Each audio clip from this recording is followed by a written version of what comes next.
Did you know that we cannot feel anxiety and gratitude at the same time? So, I'm going to suggest that since we have the agency to choose our thoughts, let's just go ahead and choose gratitude.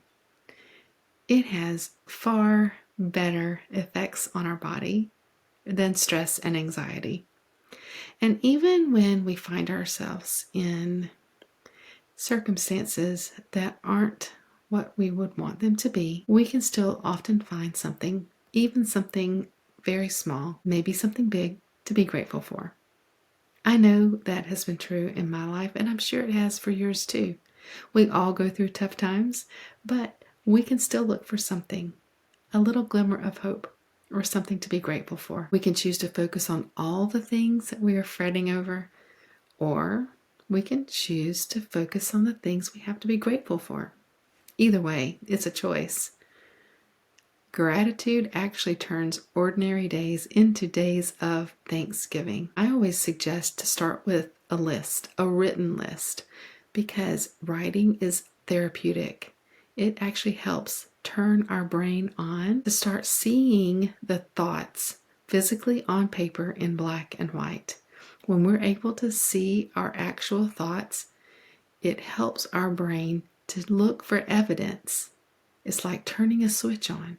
Our brain starts looking for evidence of all the things we have to be grateful for, all the things that will support whatever thought we've chosen. So if we've chosen stress, or we're in a circumstance that's stressful and we're staying in that thought, then our brain will also look for the evidence to support the stress.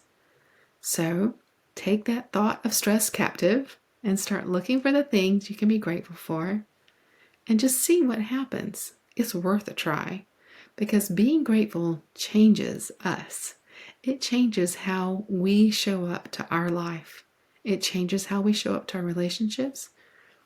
And although our circumstances may not change, it can still change our perspective on the circumstance, which can eventually maybe have a positive effect on the circumstance. There's neuroscience behind this, by the way, because when we are fearful or anxious, our body is flooded with cortisol, which is the stress hormone. Cortisol dysregulates our nervous system, and nobody wants that. However, if you remind yourself how loved you are, if you remind yourself that perfect love casts out fear and that nothing can separate you from the love of Christ, then we can focus on how loved we are, and your body will produce oxytocin, which is the love hormone.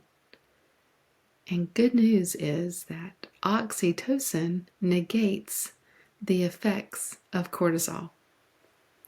So that is the beautiful part where science is giving evidence for what the Bible's been saying all along. 1 John 14 tells us that perfect love casts out fear. So if the love hormone, oxytocin, casts out the negative effects of cortisol, the fear and anxiety and stress hormone. Don't you love that? God has made our body in an amazing way. He also gave us the reticular activating system, and that system is designed to actually sort out information that comes into your brain.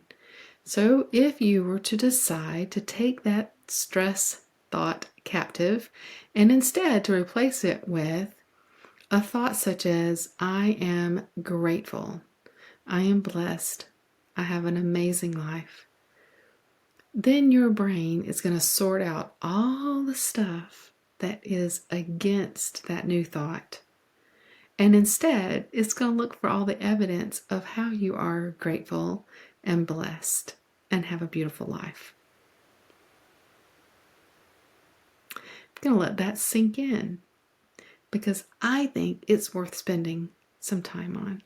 And I think it's a game changer. It's true that we give life to what we focus on.